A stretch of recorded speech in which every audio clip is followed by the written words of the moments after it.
साथियों, आप सभी का स्वागत है एग्जाम फर्स्ट चैनल पर। साथियों, आज से हम लोग प्रश्न नंबर 156 से शुरुआत करेंगे। यह एक तरीके से प्रैक्टिस सेट है जिसमें हम लोग 50 प्लस प्रश्नों को यहाँ पर देखते हैं सीक्वेंस वाइज। तो अभी जो है हिस्ट्री का प्रैक्टिस सेट चल रहा है, जहाँ पर हम जो है सीक्वेंस वाइज प्रश्नों को और उनकी व्याख्या को लेकर चल रहे हैं। तो पिछले वीडियो में हमने 155 प्रश्नों को देख लिया है। तो इस प्रैक्टिस सेट में हम लोग 156 से प्रश्नों को यहाँ पर देखेंगे और बहुत ही अत्यंत ही महत्वपूर्ण प्रश्न है। और साथियों, प्रश्नों से ज़्यादा जो उनका महत्वपूर्ण उनकी व्याख्या है, तो आप जो है व्याख्या को और प्रश्नों को लगाने का प्रयास कीजिएगा और नीचे आप जो है प्रश्न का कमेंट भी कीजिएगा। तो आइए शुरुआत करेंगे यहाँ पर कि मोहम्मद गोरी किस वर्ष पृथ्वीराज तृतीय से पराजित हुआ था। तो आप जो है कमेंट बॉक्स में अपना उत्तर भी देंगे। तो इस प्रश्न का जो सही उत्तर है वह जो है विकल्प बी यानी कि 1191 में। अब व्याख्या यहाँ पर देखेंगे कि पृथ्वीराज चौहान तृतीय ने 1191 ईस्वी में तराइन के प्रथम युद्ध में मुस्लिम शासक शिहाबुद्दीन मोहम्मद गोरी को पराजित किया और तराइन के दूसरे युद्ध में 1192 में वह मोहम्मद गोरी से पराजित हुए और भारत में तुर्क राज्य की स्थापना हुई। तो यह प्रश्न भी कई बार पूछा जाता है कि मोहम्मद गोरी का पूरा नाम क्या है। तो यह जो है शिहाबुद्दीन मोहम्मद गोरी जो है मोहम्मद गोरी का पूरा नाम है। प्रश्न नंबर 157 देखेंगे कि पहली बार भारत पर आक्रमण करने वाला मुस्लिम कौन था। तो इस प्रश्न का जो सही उत्तर है वह जो है विकल्प सी यानी कि मोहम्मद बिन कासिम जो है वह पहली बार भारत पर आक्रमण करने वाला मुस्लिम था। अब व्याख्या देखेंगे कि भारत में प्रथम मुस्लिम आक्रमणकारी मोहम्मद बिन कासिम था।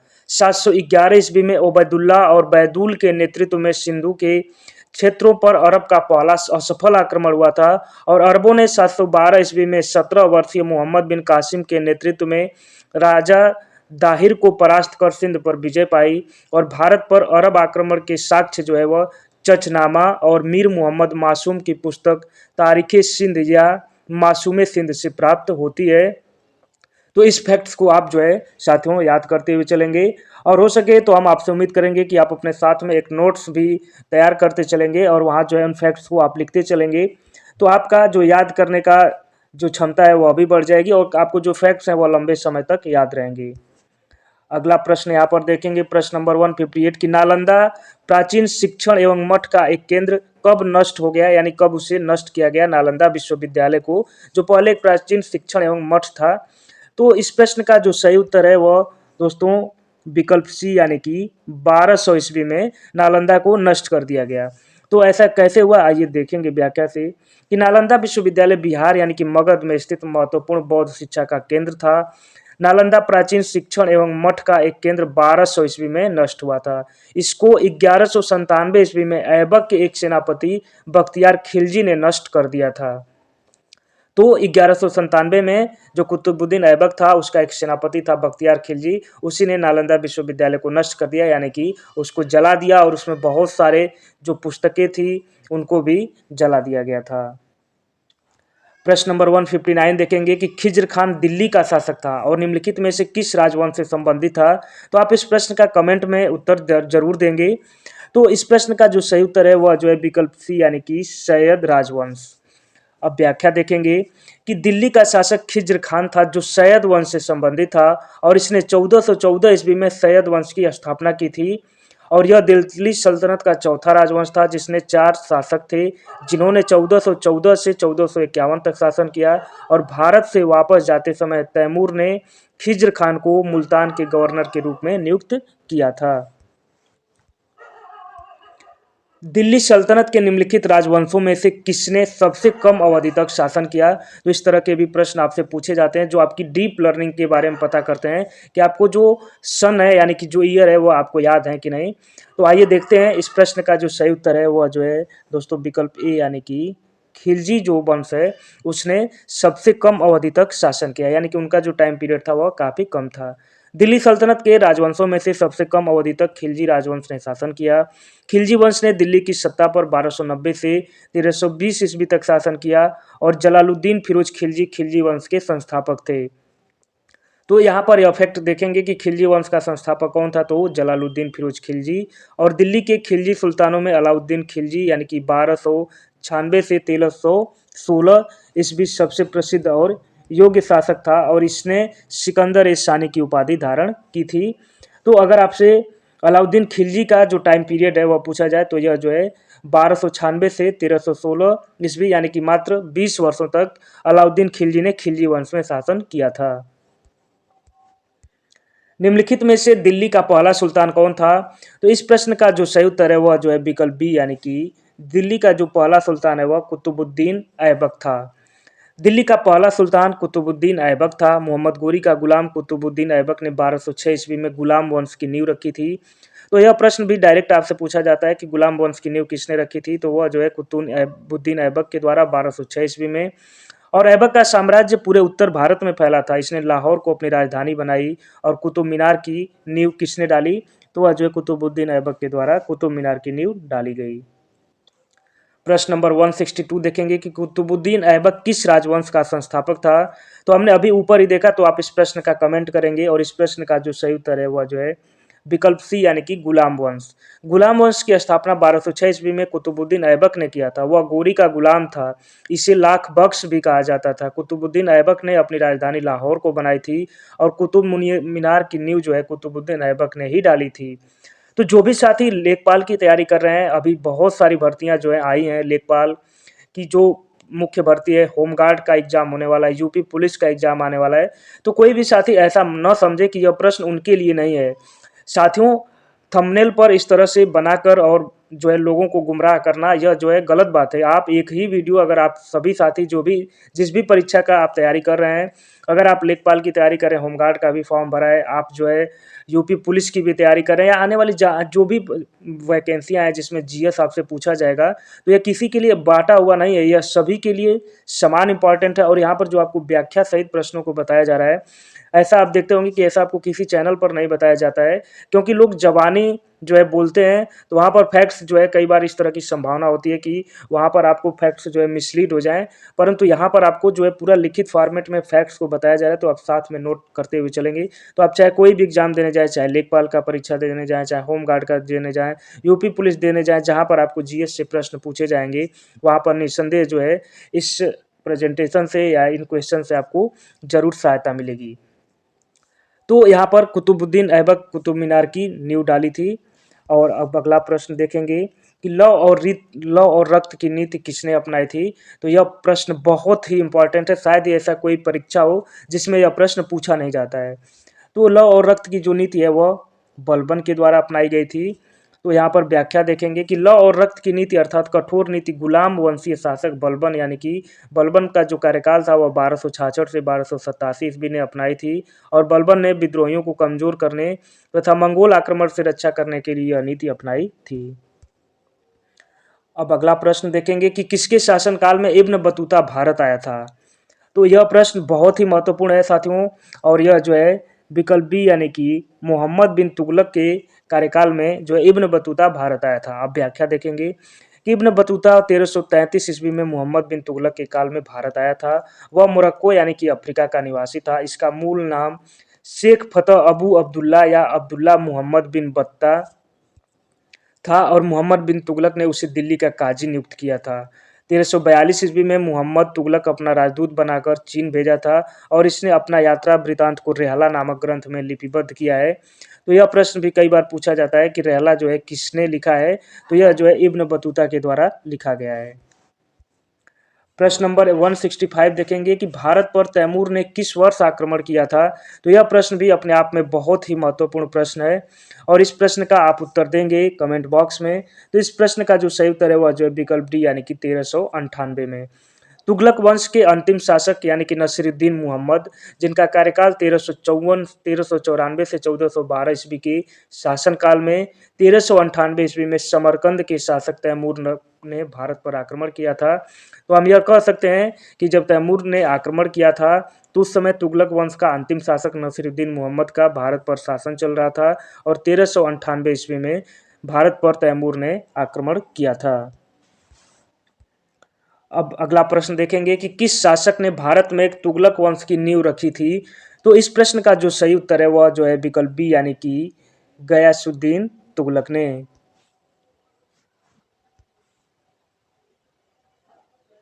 तो इस प्रश्न की हम व्याख्या देखेंगे कि तुगलक वंश का संस्थापक गाजी मलिक या गयासुद्दीन तुगलक था। इसका संबंध करौना जनजाति से था। गाजी मलिक 8 सितंबर 1320 को गद्दी पर बैठा। इसने सिंचाई के लिए कुओं तथा नहरों का निर्माण कराया था। इसने तुगलकाबाद नामक नगर की स्थापना भी की थी और इस वंश में 3 योग्य शासक हुए, गयासुद्दीन, उसका पुत्र मोहम्मद बिन तुगलक और उसका उत्तराधिकारी फिरोज तुगलक। प्रश्न नंबर 167 देखेंगे कि दिल्ली में अलाउद्दीन खिलजी के शासनकाल की अवधि क्या थी। तो 1296 से 1316, 1286 से 1316, 13 तो इस प्रश्न का जो सही उत्तर होगा वह जो है विकल्प ए यानी कि 1296 से 1316। दिल्ली में अलाउद्दीन खिलजी के शासनकाल की अवधि 1296 से 1316 ईस्वी तक थी। उसका साम्राज्य जो है अफगानिस्तान से लेकर उत्तर मध्य भारत तक फैला था और अलाउद्दीन खिलजी दिल्ली सल्तनत के खिलजी वंश का दूसरा शासक था। प्रश्न नंबर 168 देखेंगे कि खिज्र खान निम्नलिखित में से किस राजवंश से संबंधित था। तो इस प्रश्न का जो सही उत्तर होगा वह जो है विकल्प सी यानी कि खिज्र खान जो है वह सैयद वंश से संबंधित थे। यानी कि खिज्र खान दिल्ली सल्तनत के सैयद वंश, जिसका शासनकाल 1414 से 1451 ईस्वी का संस्थापक था और इसने आक्रमणकारी तैमूर को सहयोग प्रदान किया था। बदले में तैमूर ने इसे लाहौर, मुल्तान और दीपालपुर की सूबेदारी सौंप दी थी। अब प्रश्न अगला देखेंगे कि भारत में सिकंदर लोदी का शासनकाल कब से कब तक था। तो इस प्रश्न का जो सही उत्तर है वह विकल्प सी यानी कि 1489 से 1517 ईस्वी तक। अब व्याख्या देखेंगे कि सिकंदर लोदी 1489 से 1517 ईस्वी बहलोल लोदी का पुत्र एवं उत्तराधिकारी था। इसका मूल नाम जो है निजाम खान था और यह 16 जुलाई 1489 को सुल्तान सिकंदर शाह की उपाधि के साथ दिल्ली के सिंहासन पर बैठा और यह जो है स्वर्णकार हिंदू माँ की संतान था।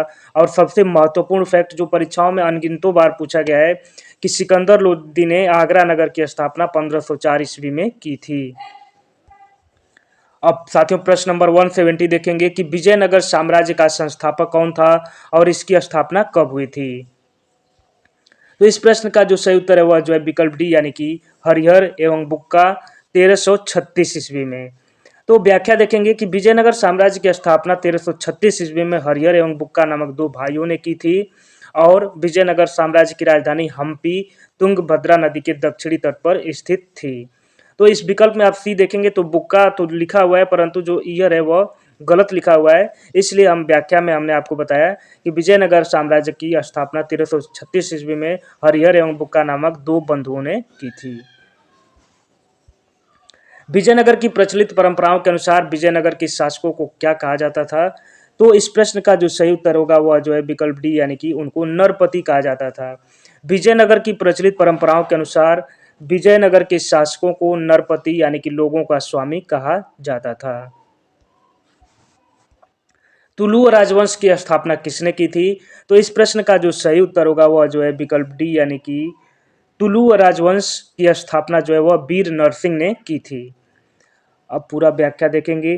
तुलु राजवंश जो है 1505 से 1565 ईस्वी की स्थापना नरसा नायक के पुत्र वीर सिंह ने की थी। तुलु वंश विजयनगर का तीसरा राजवंश था और तुलु वंश के 6 शासकों ने 60 वर्ष तक शासन किया था। अब प्रश्न नंबर अगला देखेंगे, बहुत ही महत्वपूर्ण प्रश्न कि किस प्राचीन साम्राज्य में महिलाएं कुश्ती में भाग लेती थीं। बहमनी साम्राज्य, चोल साम्राज्य, विजयनगर साम्राज्य, उपयुक्त में से कोई नहीं। तो आप इस प्रश्न का उत्तर कमेंट बॉक्स में कमेंट लिखेंगे और आप हो सके तो आप यहाँ पर लिखेंगे, पूरा लिखिए आप जो है उसका आंसर है कि विजयनगर साम्राज्य, बहमनी साम्राज्य, जो भी आपकी समझ में आ रहा है आप उससे लिखेंगे, फिर मैं आपको बताऊंगा। तो आपका जो है रिवीजन अच्छे से हो जाएगा और आपको जो फैक्ट्स है लंबे समय तक याद रहेगा। तो इस प्रश्न का आइए जो दोस्तों उत्तर देखते हैं वह विजयनगर साम्राज्य। विजयनगर साम्राज्य 1336 से 1646 ईस्वी मध्यकालीन दक्षिण भारत का एक साम्राज्य था। इसकी स्थापना हरिहर प्रथम और बुक्का राय नामक 2 भाइयों ने की थी और इसी प्राचीन साम्राज्य की महिलाएं कुश्ती में भाग लेती थीं। तो यह बहुत ही महत्वपूर्ण फैक्ट है, तो आप इसे याद करते चलेंगे। प्रश्न नंबर 174 कि विजयनगर राज्य किस नदी के किनारे स्थित था। तो इस प्रश्न का जो सही उत्तर है वह जो है विकल्प सी यानी कि तुंगभद्रा नदी के किनारे विजयनगर साम्राज्य स्थित था। विजयनगर राज्य तुंगभद्रा नदी के किनारे यानी तुंगभद्रा नदी के उत्तरी तट पर स्थित था और इसकी स्थापना वर्ष 1336 में हरिहर एवं बुक्का नामक दो भाइयों ने की थी और हरिहर और बुक्का ने अपने पिता संगम के नाम पर संगम राजवंश की स्थापना की थी। प्रश्न नंबर 175 देखेंगे कि विजयनगर साम्राज्य के संस्थापक कौन थे। तो इस प्रश्न का आपने कई बार इस प्रश्न को आपने पढ़ लिया, तो आइए एक बार व्याख्या देख लेते हैं कि विजयनगर साम्राज्य की स्थापना हरिहर और बुक्का नामक दो भाइयों ने 1336 में की थी।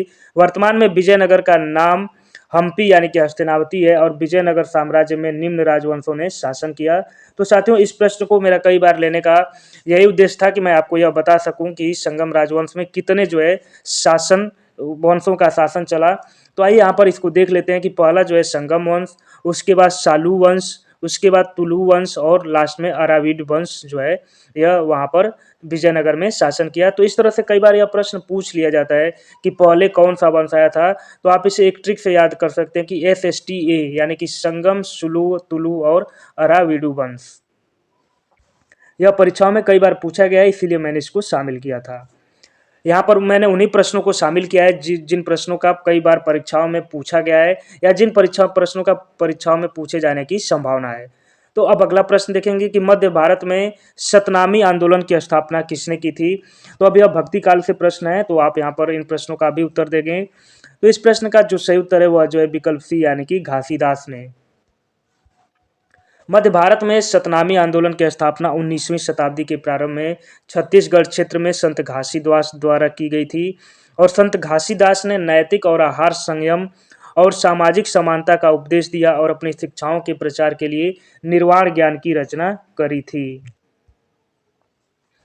प्रश्न नंबर 177 देखेंगे कि अपने संदेश के प्रचार प्रसार के लिए हिंदी का प्रयोग करने वाले प्रथम भक्ति संत निम्नलिखित में से कौन थे। तो इस प्रश्न का जो सही उत्तर होगा वह जो है विकल्प डी यानी कि रामानंद। यह प्रश्न परीक्षाओं में कई बार पूछा गया है और बहुत ही महत्वपूर्ण प्रश्न है। तो व्याख्या देखेंगे कि स्वामी रामानंद मध्यकालीन भक्ति आंदोलन के संत थे। उन्होंने राम भक्ति धारा को समाज के प्रत्येक वर्ग तक पहुंचाया। वे पहले ऐसे आचार्य हुए जिन्होंने उत्तर भारत में भक्ति का प्रचार किया और इन्होंने ही अपने संदेश के प्रचार प्रसार के लिए हिंदी का प्रयोग किया। और उनके बारे में प्रचलित कहावत है कि भक्ति द्रविड़ उपजी लाए रामानंद, यानी कि भक्ति जो है वह दक्षिण भारत में उपजी और उसको लाया कौन उत्तर भारत में, वह रामानंद जी ने लाया था। अब अगला प्रश्न देख लेंगे, प्रश्न नंबर 178 कि मध्ययुगीन भारत में भक्ति आंदोलन के प्रमुख अगुवाकारों में से कौन था। तो इस प्रश्न का जो सही उत्तर है वह जो है विकल्प ए यानी कि शंकराचार्य। मध्ययुगीन भारत में भक्ति आंदोलन के प्रमुख अगुवाकारों में एक शंकराचार्य जी थे। इनके द्वारा प्रतिपादित दार्शनिक परंपरा को अद्वैतवाद कहा जाता है और इस काल में सामाजिक धार्मिक सुधारकों द्वारा समाज में विभिन्न तरह से भगवान की भक्ति का प्रचार प्रसार किया गया। प्रश्न नंबर 179 देखेंगे कि गुरु ग्रंथ साहिब के संकलन को प्रमाणित किया था, किसने प्रमाणित किया था। तो इस प्रश्न का जो सही उत्तर है वह जो है विकल्प सी यानी कि गुरु गोविंद सिंह जी ने। गुरु ग्रंथ साहिब के संकलन को 1706 में गुरु गोविंद सिंह ने प्रमाणित किया था। इस संकलन में शेख फरीद, संत कबीर, नामदेव और गुरु तेग बहादुर जैसी अन्य हस्तियों के लेखन को जोड़ा गया है। आदि ग्रंथ को ही गुरु ग्रंथ साहिब के नाम से जाना जाता है और जिसकी रचना गुरु अर्जुन देव ने किया था और यह पुस्तक गुरुमुखी लिपि में लिखी गई है। तो यहाँ पर संकलन जो है वह गुरु गोविंद सिंह ने और इसकी रचना जो है गुरु अर्जुन देव जी ने किया था और यह पुस्तक गुरुमुखी लिपि में लिखी गई है। किस सिख गुरु की जयंती गुरु पर्व त्योहार के रूप में मनाई जाती है। तो इस प्रश्न का जो सही उत्तर है वह विकल्प डी यानी कि गुरु नानक देव जी का। सिख पंथ के संस्थापक तथा सिखों के पहले गुरु नानक देव की जयंती गुरु पर्व त्योहार के रूप में मनाई जाती है। सत श्री अकाल आपने सुना होगा। पंजाबी लोगों का यह बहुत ही महत्वपूर्ण त्यौहार होता है। तो इनका जन्म 1469 में कार्तिक पूर्णिमा को रावी नदी के किनारे स्थित आधुनिक पाकिस्तान के पंजाब प्रांत के तलवंडी नामक गांव में हुआ था और उन्होंने सामाजिक कुरीतियों का विरोध किया तथा मूर्ति पूजा को निरर्थक माना। प्रश्न नंबर 181 देखेंगे कि किस वर्ष में गुरु गोविंद सिंह ने बैसाखी दिवस को आनंदपुर साहिब में सिखों की सामान्य बैठक बुलाई थी तथा खालसा अथवा पवित्र की नींव रखी थी। तो खालसा का अर्थ होता है पवित्र। तो इस प्रश्न का जो सही उत्तर है वह जो है विकल्प ए यानी कि 1699 में। गुरु गोविंद सिंह सिख धर्म के 10वें तथा अंतिम गुरु थे। इन्होंने 1699 ईस्वी में खालसा पंथ की स्थापना की, जो सैनिक संतों का विशिष्ट समूह था। इस्लामिक युग में सिखों के उत्पीड़न ने खालसा की स्थापना को प्रेरित किया, जो अंतरात्मा और धर्म की स्वतंत्रता का पंथ है। खालसा ऐसे पुरुष और महिलाएं हैं जिन्होंने सिख गुरुमत समारोह में भाग लिया हो और जो सिख आचार संहिता एवं परंपराओं की का सख्ती से पालन करते हैं तथा 5 भौतिक वस्तुओं यानी कि केश, कंघा, कड़ा, कच्छा और कृपाण धारण करते हैं। तो यह जो है एक बड़ा इंटरेस्टिंग फैक्ट है कि जो सिख होते हैं, जो रियल में सिख होते हैं, वह अपने साथ 5 भौतिक वस्तुएं यानी कि केश यानी कि बाल, आप देखते होंगे कि उनके बाल लंबे लंबे रहते हैं। कंघा, अपने साथ एक कंघा लेकर चलते हैं, तो जब केश रहेगा तो कंघा रहेगा ही। कड़ा यानी कि हाथ में कड़ा पहनते हैं। कच्छा यानी कि जो है वह कक्षा का इस्तेमाल जरूर करते हैं। और कृपाण यानी कि कृपाण एक तरह का छोटा सा हथियार होता है जो वो हमेशा धारण किए रहते हैं। प्रश्न नंबर 182 देखेंगे कि 10वें या आखिरी सिख गुरु कौन थे। तो इस प्रश्न का जो सही उत्तर है वह जो है विकल्प डी यानी कि गुरु गोविंद सिंह। अब सिख धर्म में टोटल 10 गुरु हुए जिनके नाम निम्न है। तो इस तरह से भी पूछा जाता है कि सिखों के पहले गुरु कौन थे, दूसरे गुरु कौन थे, तीसरे गुरु कौन थे, चौथे गुरु कौन थे। तो आइए इसको पूरा हम देख ही लेते हैं कि पहले गुरु गुरु नानक देव, याद करते चलिएगा। दूसरे गुरु अंगद, तीसरे अमरदास, चौथे रामदास, पांचवा अर्जुन देव, छठवां जो है हर गोविंद और सतवां जो है हर राय, आठवां हर किशन, नौवां तेग बहादुर और 10वें गुरु श्री गुरु गोविंद सिंह जी थे। अतः स्पष्ट है कि सिख धर्म के आखिरी गुरु गुरु गोविंद सिंह जी थे। अब साथियों प्रश्न नंबर 183 यानी कि लंगर की परंपरा किसने आरंभ की थी। तो इस प्रश्न का जो सही उत्तर है वह जो है विकल्प ए यानी कि गुरु नानक देव जी के ही द्वारा लंगर व्यवस्था जो है वह शुरुआत की गई थी। और सिख पंथ की स्थापना गुरु नानक जी ने ही की थी और वह सिखों के पहले गुरु थे। तो साथियों जो सिखों का सबसे अच्छा और सबसे मानवीय जो चेहरा है वह इनकी लंगर व्यवस्था है। आप कभी गुरुद्वारे में जाएंगे या जो सबसे इनका पवित्र गुरुद्वारा है अमृतसर वाला गुरुद्वारा, वहाँ पर भी आप जाएंगे, कभी आपको भविष्य में जाने का मौका मिले तो आप जरूर वहाँ पर जाइएगा। तो वहाँ पर आपको यह लगेगा कि यह व्यवस्था कितनी हाईटेक और कितनी क्वालिटी और कितनी मानवता वाली परिपूर्ण व्यवस्था है। क्योंकि वहाँ पर जो खाने की क्वालिटी होती है वह भी बहुत उत्तम क्वालिटी की, और खाने के साथ जो वो लोग प्यार दिखाते हैं वह जो है उससे और स्वादिष्ट और उससे और ऊर्जावान बनाता है। तो यह लंगर प्रथा जो है वह गुरु नानक देव जी के ही द्वारा शुरू की गई थी। अब अगला प्रश्न देखेंगे कि किस सिख गुरु ने आदि ग्रंथ संकलित किया है। तो इस प्रश्न का जो सही उत्तर है वह विकल्प सी यानी कि गुरु अर्जुन देव ने आदि ग्रंथ को संकलित किया है। अब इस प्रश्न का व्याख्या आप देखिएगा, क्योंकि इस तरह का प्रश्न आपको एक बार ऊपर मिल चुका है, लेकिन आप व्याख्या देखेंगे तब आपको यह पता चलेगा कि इसमें और क्या आपको जो है वह स्वाद मिलने वाला है। सिखों के 5वें गुरु अर्जुन देव ने आदि ग्रंथ को संकलित किया। इन्होंने अमृतसर नगर यानी कि जिसका पूर्व में नाम रामदासपुर था का निर्माण कार्य पूरा कराया। उसमें अमृतसर एवं संतोष नगर नामक तालाब बनवाया। इन्होंने ही अमृतसर तालाब के मध्य हरमिंदर साहब का निर्माण करवाया, जिसकी नींव सूफी संत मियाँ मीर के द्वारा रखी गई थी। और जहांगीर ने अपने विद्रोही पुत्र खुसरो की मदद के आरोप में गुरु अर्जुन देव को 30 मई 1606 ईस्वी को फांसी दे दी थी। किस मुगल शासक के आदेश पर सिखों के 5वें गुरु अर्जुन देव जी को मार दिया गया था। इस प्रश्न का जो सही उत्तर है वह जो है विकल्प डी यानी कि जहांगीर के आदेश पर, क्योंकि उन्होंने खुसरो की सहायता कर दी थी। तो हमने ऊपर ही इस प्रश्न का व्याख्या देखा है। अब साथियों प्रश्न नंबर 186 देखेंगे कि भक्ति आंदोलन को उत्तर भारत में लाने का श्रेय इनमें से किसको जाता है। तो इस प्रश्न का जो सही उत्तर है वह जो है विकल्प सी यानी कि रामानंद जी को। भक्ति आंदोलन का आरंभ जो है 800 ईस्वी से 1700 ईस्वी के बीच दक्षिण भारत में अलवार एवं नैनारों से हुआ। भक्ति आंदोलन के नेता रामानंद इसे उत्तर भारत लाए। इन्होंने लोगों को यह सिखाया कि भगवान राम के प्रति प्रेम और समर्पण रखने तथा इनके नाम के उच्चारण से मुक्ति पाई जा सकती है।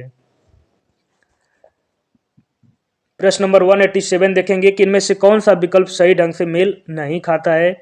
तो इस प्रश्न का जो सही उत्तर है वह विकल्प बी यानी कि 1506 में गुरु नानक का जन्म, यह जो है मेल नहीं खाता है। क्योंकि गुरु नानक देव जी का जन्म जो है वह 1469 ईस्वी में पाकिस्तान के पंजाब प्रांत के गांव तलवंडी और वर्तमान में ननकाना साहब में हुआ था। अतः विकल्प बी सही सुमेलित नहीं है। बाकी 1333 ईस्वी इब्न बतूता भारत पहुंचा। 1290 में मार्को पोलो ने भारत का दौरा किया और 1498 वास्को डिगामा कालीकट पर आया। तो यह फैक्ट जो है वह सही है। बीजक पुस्तक के लेखक कौन है? तो साथियों इस प्रश्न का जो सही उत्तर है वह जो है विकल्प सी यानी कि बीजक पुस्तक के जो लेखक हैं वह संत कबीर दास जी हैं। बाकी हम और कुछ देख लेते हैं। सूरदास जी के द्वारा सुरसागर, सुरसारावली, साहित्य लहरी, विद्यापति के द्वारा कीर्तिलता, कीर्ति पताका, पुरुष परीक्षा, भू परिक्रमा और बीजक जो है वह कबीर दास की महत्वपूर्ण रचना है। अकबर के बारे में निम्नलिखित में से कौन सा कथन सही है? अब यह हमको बताना है। तो वह अपने पिता हुमायूं की मृत्यु के बाद गद्दी पर बैठा, उसने पानीपत की पहली लड़ाई में हेमू को हराया और उसने प्रयाग का नाम बदलकर इलाहाबाद कर दिया। तो आप जो बताएंगे कि इस प्रश्न में हमको यह बताना है कि कौन सा कथन सही है। तो इस प्रश्न का जो सही उत्तर है वह जो है विकल्प डी यानी कि कथन ए और सी सही है। तो क्यों सही है हम यहाँ पर देखेंगे कि इस दिए गए प्रश्न में कथन ए एवं सी ही सही है, क्योंकि अकबर ने अपने पिता हुमायूं की मृत्यु के बाद 1556 में 13 साल की उम्र में गद्दी पर बैठा। अकबर ने प्रयाग का नाम बदलकर इलाहाबाद अर्थात अल्लाह का शहर कर दिया, जिसे योगी बाबा जी ने फिर से बदलकर प्रयागराज कर दिया है। तो अच्छा किया इन्होंने, क्योंकि उसने जब नाम बदला था तो उस समय पता नहीं लोग चिल्लाए होंगे कि नहीं, लेकिन इस समय कुछ लोगों को मिर्ची लग रही थी। तो मिर्ची क्यों लगी? जब उसने बदला था तो इसका नाम फिर से बदल दिया गया, तो इसमें क्या बड़ी बात है। जबकि कथन बी गलत है, क्योंकि पानीपत की प्रथम लड़ाई में बाबर ने इब्राहिम लोदी को हराया था, न कि हेमू को। प्रश्न नंबर 190 देखेंगे कि निम्नलिखित में से किस मुगल सम्राट ने ईस्ट इंडिया कंपनी को बंगाल में शुल्क मुक्त व्यापार करने की अनुमति दी थी? तो इस प्रश्न का जो सही उत्तर है वह विकल्प यहाँ पर डी यानी कि औरंगजेब ने। मुगल सम्राट औरंगजेब ने वर्ष 1691 में एक फरमान या शाही आदेश जारी किया, जिसे ईस्ट इंडिया कंपनी को बंगाल प्रांत में शुल्क मुक्त व्यापार करने की अनुमति दी। हालांकि निजी व्यापार करने वाले अधिकारियों को अभी भी शुल्क का भुगतान करना पड़ता था। प्रश्न नंबर 191 देखेंगे कि टोडरमल को निम्नलिखित में से किस नाम से जाना जाता था? तो इस प्रश्न का जो सही उत्तर है वह जो है विकल्प डी यानी कि टोडरमल को मुशरिफ ए दीवान के नाम से जाना जाता था। टोडरमल को मुशरिफ ए दीवान के नाम से जाना जाता था। टोडरमल अकबर के वित्त मंत्री थे। राजा टोडरमल ने राजस्व एकत्रित करने की एक नई व्यवस्था शुरू की, जिसे जो है जब्ती प्रणाली या दहशाला व्यवस्था के रूप में जाना जाता था। तो इस तरह से फैक्ट से प्रश्न बनते हैं कि दहशाला व्यवस्था की किसने शुरुआत की थी, दहशाला व्यवस्था का एक अन्य नाम क्या है, जब्ती प्रणाली का एक अन्य नाम क्या है, जब्ती प्रणाली किसने शुरू की थी। तो इस तरह के प्रश्न आपको यहाँ से तैयार हो जाएंगे, तो आप इन फैक्ट्स को नोट कर लीजिएगा। मुगल सम्राट बाबर ने निम्नलिखित में से किस स्थान पर राणा सांगा और उनके सहयोगियों को हराया था? तो इस प्रश्न का जो सही उत्तर है वह जो है विकल्प ए यानी कि खानवा में हराया था। मुगल सम्राट बाबर ने फतेहपुर सिकरी के निकट खानवा में 1527 ईस्वी में राणा सांगा एवं उनके सहयोगियों को हराया था। बाबर ने राणा सांगा के विरुद्ध युद्ध को जिहाद का नाम दिया था और जीत के बाद गाजी की उपाधि धारण की थी, और बाबर जो है मुगल वंश का संस्थापक था। संगमरमर पर पेट्राडुरा या रंगीन पत्थर की जड़ाई का काम किसके समय में बहुत लोकप्रिय हुआ? तो इस प्रश्न का जो सही उत्तर है वह जो है विकल्प बी यानी कि शाहजहां के काल में। संगमरमर पर पिट्राडुरा या रंगीन पत्थर की जड़ाई का काम सर्वप्रथम शाहजहां के समय में शुरू हुआ था। इस कला का महत्वपूर्ण उदाहरण ताजमहल तथा एतमा उद्दौला का मकबरा है। अगला प्रश्न देखेंगे कि जजिया फिर से लगाने वाला मुगल शासक का नाम लिखिए। तो इस प्रश्न का जो सही उत्तर है वह जो है विकल्प बी यानी कि औरंगजेब। भारतीय इतिहास में जजिया एक प्रकार का धार्मिक कर था। इसे मुस्लिम राज्य में रहने वाली गैर मुस्लिम जनता से वसूला जाता था। भारत में जजिया कर लगाने का प्रथम साक्ष्य मुहम्मद बिन कासिम के आक्रमण के बाद देखने को मिलता है। सर्वप्रथम उसने ही भारत के सिंध प्रांत के देवल में जजिया कर लगाया था, और जजिया कर को समाप्त करने वाला पहला मुगल शासक अकबर था। औरंगजेब ने फिर से जजिया कर को लागू किया था। तो आप देख सकते हैं कि मुस्लिम जो जब मुस्लिमों का शासन था तो उस समय गैर मुस्लिमों की कितनी दुर्गति थी, क्योंकि आज आप देख सकते हैं कि टैक्स से लोग कितने परेशान रहते हैं। तो उस टाइम जो गैर मुस्लिम थे उनके सामने एक बहुत बड़ा संकट था कि उनको जो है जजिया कर चुकाना पड़ता था। तो आप सोच सकते हैं कि उस समय की स्थिति कैसी रही होगी मुस्लिम लोगों के शासनकाल में। 195 की जब ईस्ट इंडिया कंपनी की स्थापना हुई तब भारत पर निम्नलिखित में से किसका शासन था? तो इस प्रश्न का जो सही उत्तर है वह जो है विकल्प सी यानी कि मुगल सम्राट जो है अकबर का उस समय शासन था, यानी कि मुगलों का शासन था कह सकते हैं। ईस्ट इंडिया कंपनी की स्थापना 1600 ईस्वी में हुई थी, और इस समय मुगल बादशाह अकबर यानी कि 1556 से 1605 का शासन था। 31 दिसंबर 1600 को व्यापारियों के एक समूह जिसने खुद को ईस्ट इंडिया कंपनी में शामिल किया था को ईस्ट इंडिया के साथ व्यापार पर एकाधिकार दिए गए थे। अकबर की सफल भू राजस्व प्रणाली का श्रेय उनके निम्नलिखित में से किस श्रेष्ठ दरबारी को दिया जाता है? तो इस प्रश्न का जो सही उत्तर है वह जो है विकल्प सी यानी कि राजा टोडरमल को। व्याख्या देखेंगे कि अकबर की सफल भू राजस्व प्रणाली का श्रेय राजा टोडरमल को दिया जाता है। वह अपने समय के एक योग्य राजस्व अधिकारी थे। पूर्व में उन्होंने शेर शाह के दरबार में भी सेवा दी थी और भू राजस्व की जब्ती प्रणाली की शुरुआत टोडरमल ने की थी, जिसे प्रायः टोडरमल बंदोबस्त कहा जाता है। निम्नलिखित में से किस लड़ाई में मुख्य विरोधियों को सही ढंग से नहीं बताया गया है? तो इस प्रश्न का जो सही उत्तर है वह जो है विकल्प बी यानी कि पानीपत की दूसरी लड़ाई टीपू सुल्तान और मराठाओं के बीच में नहीं हुई थी। व्याख्या देखेंगे कि पानीपत की जो पहली लड़ाई है वह 1526 ईस्वी में बाबर और इब्राहिम लोदी के बीच हुई थी। इस युद्ध में बाबर की विजय हुई और इब्राहिम लोदी मारा गया एवं नए मुगल साम्राज्य की नींव पड़ी। पानीपत की दूसरी लड़ाई नवंबर 1556 ईस्वी में अकबर और हेमू के बीच हुई थी और इस युद्ध में अकबर की विजय हुई थी तथा हेमू की पराजय हुई थी। इसी प्रकार हल्दी घाटी का युद्ध जून 1576 ईस्वी में महाराणा प्रताप और अकबर के बीच हुआ, जिसमें अकबर विजयी हुआ। अतः स्पष्ट है कि विकल्प बी सही सुमेलित नहीं है। पानीपत की पहली लड़ाई किस वर्ष में लड़ी गई थी? तो इस प्रश्न का आप उत्तर कमेंट बॉक्स में कमेंट जरूर करेंगे। तो मैं इस प्रश्न को स्किप करूंगा, यहाँ पर उत्तर आपका लिखा भी है, आप एक बार पढ़ लेंगे। और साथियों मैं आपसे उम्मीद करूंगा कि आप जरूर इस प्रश्न का कमेंट बॉक्स में नीचे कमेंट करिएगा। जो भी साथी वीडियो को देखेंगे जरूर इस प्रश्न का नीचे कमेंट जरूर करेंगे। प्रश्न नंबर अगला देखेंगे कि 1556 ईस्वी में पानीपत का द्वितीय युद्ध किनके मध्य लड़ा गया था? तो इस प्रश्न का जो सही उत्तर है वह जो है विकल्प डी यानी कि अकबर और हेमू के मध्य। पानीपत का प्रथम युद्ध 1526 ईस्वी बाबर एवं इब्राहिम लोदी के मध्य। पानीपत में 3 युद्ध हुए थे। पानीपत का दूसरा युद्ध 1526 अकबर एवं हेमू के मध्य और पानीपत का तृतीय युद्ध 1761 में मराठाओं और अहमद शाह अब्दाली के मध्य। साथियों इन प्रश्नों को आप देख रहे होंगे तो कई बार देख रहे हैं कि आप प्रश्नों का रिपीटिशन भी हो रहा है, लेकिन यह इसलिए करवाया जा रहा है कि आपको जो है पूरा मामला एकदम कंठस्थ हो जाए, जिससे आपको एग्जाम में कोई कंफ्यूजन न रह पाए। तो इसलिए आपको पूरा व्याख्या सहित व्याख्या को बार बार पढ़ के आपको इन प्रश्नों का रिवीजन करवाया जा रहा है, जिससे आप इन प्रश्नों को लंबे समय तक याद रखें और अपनी परीक्षाओं में जो है आपका परफॉर्मेंस अच्छा हो जाए। बस आप एक काम करिए कि आप अपने साथ एक नोटबुक बना लीजिए, उसमें जो है इन फैक्ट्स को एक एक पॉइंट इनका लिखते चलिए। 1 से 2 बार 3 बार जितना बार आपको बोला जा रहा है आप लिखते चलिए। शेर शाह सूरी का वास्तविक नाम क्या था? और प्रश्नों को आप देख रहे हैं कि पूरा पोस्टमार्टम किया जा रहा है इन प्रश्नों का। तो आप अगर एग्जाम फर्स्ट के साथ बने रहेंगे तो आपकी तैयारी इसी तरह उम्दा और बहुत जो है अच्छी तैयारी आपकी करवाई जाएगी। तो इस प्रश्न का जो सही उत्तर है वह विकल्प सी यानी कि शेर शाह का वास्तविक नाम फरीद था। शेर शाह सूरी का वास्तविक नाम फरीद था। इसने अपनी शिक्षा जौनपुर से प्राप्त की थी। 1539 में चौसा का युद्ध हुमायूं और शेर शाह के बीच लड़ा गया, जिसमें विजय के पश्चात शेर खां यानी शेर शाह की शक्ति एवं प्रतिष्ठा दोनों में वृद्धि हुई। उसने शेर शाह की पदवी धारण कर अपने नाम का खुतबा पढ़वाया और अपने नाम के सिक्के पर भी अंकित करवाया।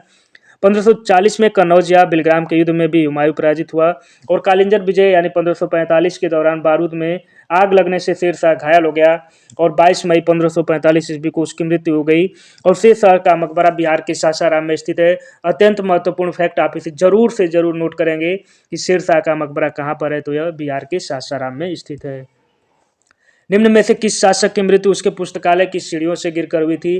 तो यह प्रश्न भी बहुत इंपॉर्टेंट है और इस प्रश्न का जो सही उत्तर है वह विकल्प डी यानी कि हुमायूं। वर्ष 1556 में हुमायूं की मृत्यु उसके दीन पनाह भवन में स्थित पुस्तकालय की सीढ़ियों से गिरकर हो गई थी। किस वर्ष बाबर ने सुल्तान इब्राहिम लोदी को पानीपत की लड़ाई में पराजित किया था? तो इस प्रश्न का जो सही उत्तर है वह विकल्प बी यानी कि 1526 में। बाबर ने भारत पर प्रथम अभियान वर्ष 1519 में यूसुफजाही जातियों के विरुद्ध वाजिर और भेरा पर किया। पंजाब के सूबेदार दौलत खान लोदी एवं इब्राहिम लोदी के भाई आलम खान लोदी ने बाबर को भारत पर आक्रमण करने के लिए आमंत्रित किया। अप्रैल 1526 ईस्वी में पानीपत के प्रथम युद्ध में बाबर ने दिल्ली सल्तनत के सुल्तान इब्राहिम लोदी को पराजित किया और बाबर ने इस युद्ध में उज़्बेकों की तुलुगमा युद्ध पद्धति का भारत में पहली बार प्रयोग किया। तो इस प्रश्न को भी कई बार पूछे जाने की संभावना रहती है कि बाबर की युद्ध पद्धति का क्या नाम था जिसने उसने भारत में पहली बार प्रयोग किया था? तो वह जो है तुलुगमा युद्ध पद्धति थी। निम्नलिखित में से किस मुगल सम्राट द्वारा आगरा किले का निर्माण किया गया था? तो इस प्रश्न का जो सही उत्तर है वह विकल्प बी यानी कि अकबर के द्वारा। आगरा के किले का निर्माण सन 1565 से 73 ईस्वी में मुगल बादशाह अकबर द्वारा किया गया था। इसका निर्माण कार्य अकबर के प्रधान कारीगर कासिम खां की देखरेख में हुआ था, जिसका निर्माण लाल बलुआ पत्थर से किया गया था, इसलिए इसे आगरा का लाल किला कहा जाता है। और यह किला सन 1983 ईस्वी में यूनेस्को द्वारा विश्व धरोहर स्थल घोषित किया। तो साथियों यहाँ पर हमने प्रश्न नंबर 203 तक देख लिया। तो इस तरह से हम इतिहास को पूरा सीक्वेंस वाइज देख रहे हैं और यह आप एक प्रैक्टिस सेट समझिएगा जिसमें आपको पहले पूरा इतिहास, संविधान, भूगोल, विज्ञान जितने भी टॉपिक हैं वहाँ पर आपको पूरा टॉपिक वाइज और उसकी एक्सप्लेनेशन वाइज आपको पूरा यहाँ पर करवाया जाएगा। तो साथियों शेयर कर दीजिएगा इस वीडियो को अपने दोस्तों के बीच, जो लोग अभी इधर उधर भटक रहे हैं उनके बीच में भी इस चैनल को शेयर कर दीजिए ताकि वो लोग एक सदित और जो है एक कुशाग्र तैयारी अपनी जो है कर पाएँ। तो आप सभी साथियों का बहुत बहुत धन्यवाद जिन्होंने वीडियो को शुरुआत से अंत तक देखा। तो आप सभी साथियों का बहुत बहुत धन्यवाद। और जो भी नए साथी हैं, पहली बार एग्जाम फर्स्ट से टकराए हैं, वह इस चैनल को जरूर सब्सक्राइब कर लें और जो भी पुराने साथी हैं वह वीडियो को शुरुआत से अंत तक देखा करें। तो आप सभी साथियों का बहुत बहुत धन्यवाद। नमस्कार।